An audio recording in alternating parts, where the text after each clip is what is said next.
Hi friends, let's begin with electrostatics. This is the case when the source charges are at rest, though the test charges may be moving.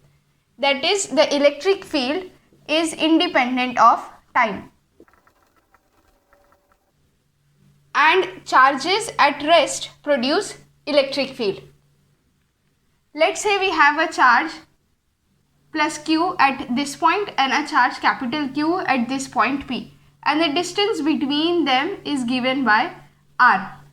Then according to Coulomb's law, the force acting on this charge q due to this charge q will be equal to 1 by 4 pi epsilon naught q upon the distance between them r squared into r hat, because this force is a vector quantity. The unit of this force is newtons. Here epsilon naught is the permittivity of free space, which is 8.854 into 10 raised to minus 12 farads per meter. And this force is also equal to Q into E bar, where this E is the electric field, which is given by 1 by 4 pi epsilon naught electric field produced by this source charge Q divided by r square r hat, because again this electric field is a vector quantity and the unit of this electric field is Newton per coulombs. Now a question for you is, here we said epsilon naught is the permittivity of free space. Now free space means it's vacuum. Why does this have a particular value, or what does this value exactly represent? That's for you to answer. Now if there are many charges present, then the net electric field at this point P due to many charges q1, q2 up to qn will be just the sum of the electric fields due to each charge, E1 plus E2 plus E3 plus so on. Now instead of these charges distributed discretely, if we had a continuous charge distribution, then the electric field will be equal to 1 by 4 pi epsilon naught integration lambda dl upon r square r hat, if we had charges on a line where lambda is the line charge density, or it will be 1 by 4 pi epsilon naught integration sigma dA upon r square into r hat, where sigma is the surface charge density, or 1 by 4 pi epsilon naught integration rho d tau upon r square into r hat, where rho is the volume charge density. This is over the length L or curve C, the surface S, and over the volume V. The Gauss law states that the electric flux phi E passing through any closed surface of arbitrary shape is 1 by epsilon naught times the charge enclosed by that surface, which is equal to integral over the surface S closed integral E bar dot dA bar or ds bar. The unit of this flux is Newton per coulomb meter square, or it can be volt meters. This is the integral form. In differential form, it will be del bar dot E bar will be equal to rho upon epsilon naught. Rho is the volume charge density. Now some points that you have to remember are, for using Gauss law, symmetry is crucial. You should have either spherical symmetry or you should have either cylindrical symmetry or plane symmetry. Now we also know that from a positive, if you have a positive and a negative charge, electric field lines go from positive to negative.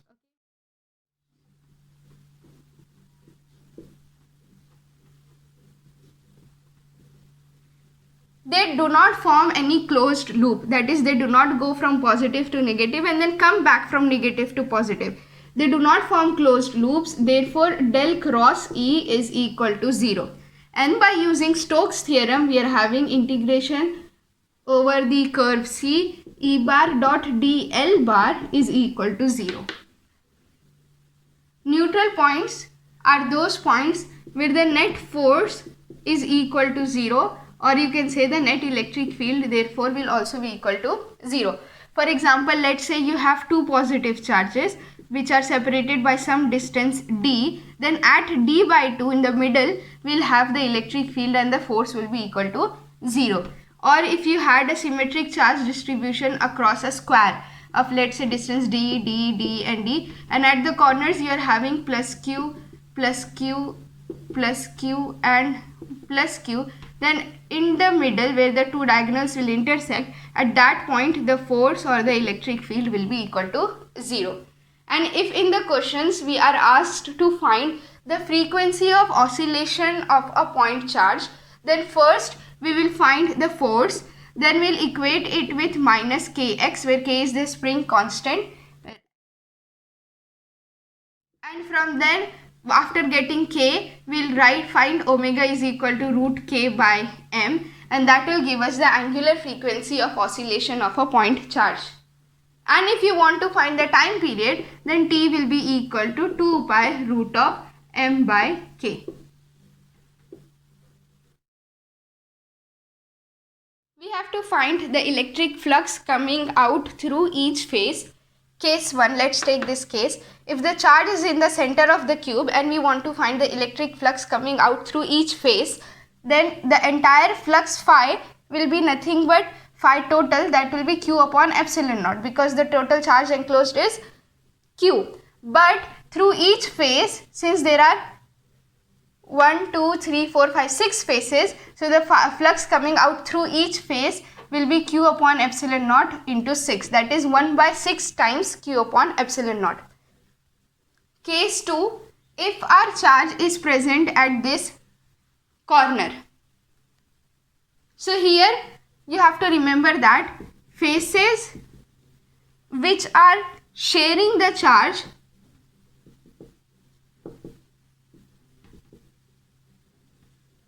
they are having flux equals to 0. This is for this case. That means this front face, this left face and this bottom face, these three faces flux will be 0. So only three more faces remain: the top face, the right face and the back face. This one, the back face.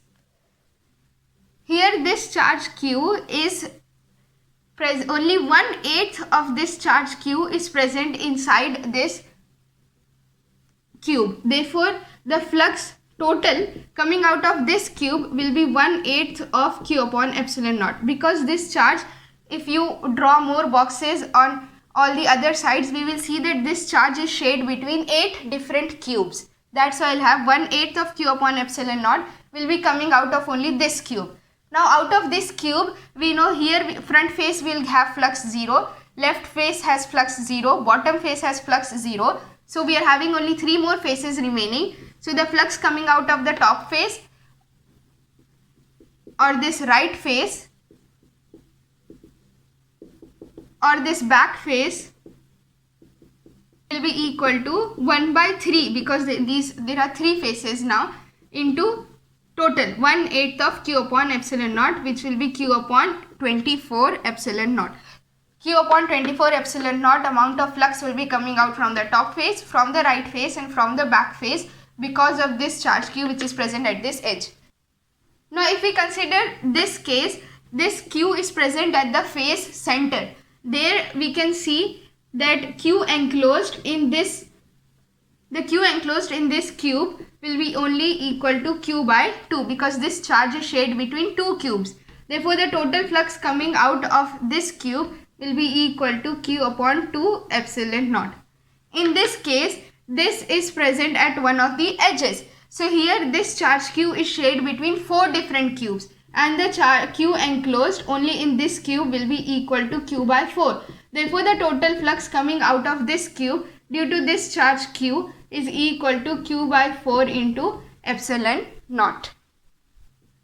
Electric field falls off as 1 by r square for a sphere, as 1 by r for a line, and it does not depend on r for a surface, or you can say for a plane. Let's find the electric field due to a uniformly charged sphere of charge q and radius r. So let's say we have a sphere the radius is r, and the net total charge on this is q. We have to find the electric field inside and the electric field outside. First we will find the electric field inside. For finding the electric field inside, I am going to consider a Gaussian surface, a spherical Gaussian surface of radius r inside this sphere. So applying Gauss law, I will have integration E bar dot dA bar will be equal to Q enclosed upon epsilon naught. dA will be this area, this Gaussian surface area. Q enclosed will be the charge enclosed in this Gaussian surface area. So we will have to first find Q enclosed. Now Q enclosed we know is integration rho d tau. Now what is rho? So first we will convert this Q into rho, put that rho here and find Q enclosed. Now rho will be equal to Q upon V. Total charge is Q. Total charge Q is distributed over the entire volume, that is 4 by 3 pi capital R cube. Put this value of rho here and we'll get integration Q upon 4 by 3 pi capital R cube d tau. D tau here will be, just remove the integration, it will be 4 by 3 pi R square, because we have to find the Q enclosed in this volume, in just this volume. So we'll have only 4 by 3 pi small r cube. This and this cancels and we'll have Q r cube divided by capital R cube. Put this Q enclosed in this equation and we'll have integration E bar dot dA bar will be equal to Q r cube divided by capital R cube into epsilon naught. Now this dA is this area, that is 4 pi r square, small r square. That will be E into 4 pi small r square will be equal to Q r cube upon r cube into epsilon naught. This r square and this r will cancel and we'll get E is equal to 1 by 4 pi epsilon naught Q r divided by r cube. This is electric field inside. If it is a vector quantity, then we'll have r hat like this. So the electric field inside, you can see, varies as r. That is, as this value of r increases, the electric field inside also increases. Now we'll find the electric field outside. The electric field out. For that, I'll draw a Gaussian surface outside this region now. And I'll take this as my r. This is not r anymore. Now using Gauss law, E bar dot dA bar will be equal to Q enclosed upon epsilon naught. I already found Q enclosed is equal to integration rho d tau. Rho was Q upon 4 by 3 pi capital R cube into d tau. Now here the Q enclosed is the entire charge enclosed in this region, that we can see is Q itself, right? Because in the entire this region, then the charge enclosed in this region is Q itself. So Q enclosed will be Q E bar E into dA. dA is this area which we have to find. That is again 4 pi small r square is equal to Q enclosed is Q divided by epsilon naught. We'll have E is equal to Q upon 4 pi epsilon naught r square. If this is bar, and then this will be r hat, and this is E out. So the electric field outside is inversely proportional to r. So the electric field inside is 1 by 4 pi epsilon naught Q r upon r cube r hat, and outside is 1 by 4 pi epsilon naught Q upon r square into r hat. Let's now calculate the electric field due to an infinite wire with line charge density lambda. So you're having an infinite wire, line charge density is lambda. Again you're having Gauss law, E bar dot integration E bar dot dA bar will be equal to Q enclosed upon epsilon naught. So first we'll have to make a Gaussian surface. Here I am going to make a cylindrical Gaussian surface of, let's say, length L, and this distance is, let's say, r. The radius of that cylinder is r. So the electric field into dA, okay, first we'll find Q enclosed. Q enclosed here is the charge enclosed in this Gaussian surface, that is integration lambda dl. Now lambda is as it is, dl is this much length L, so you'll have lambda into L.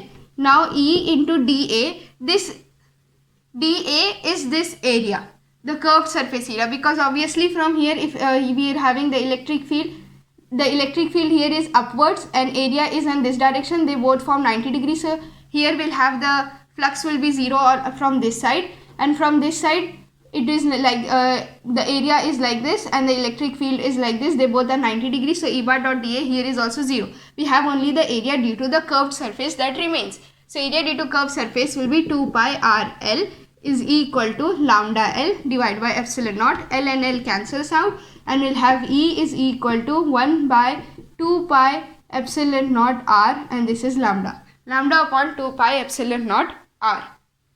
This is the electric field due to an infinite wire of carrying charge density, line charge density lambda. Now we will calculate, now we will find the electric field due to a uniformly charged infinite plane with surface charge density sigma. So let's say I am having a plane like this. This is my x-axis, y-axis and z-axis, and my plane is in the xy plane, and this is an infinite plane, so it goes on and on with charge density sigma.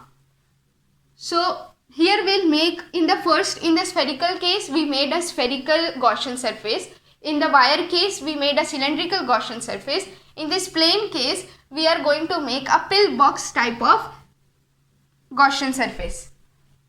This is my pillbox, with this dark part is the box above and this shaded, this dot dot part is the box below, and let's say this box is of area A.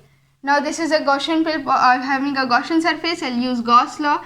Integration E bar dot dA bar over the closed surface S is equal to Q enclosed upon epsilon naught. Q enclosed within this Gaussian surface we can see is sigma into area A.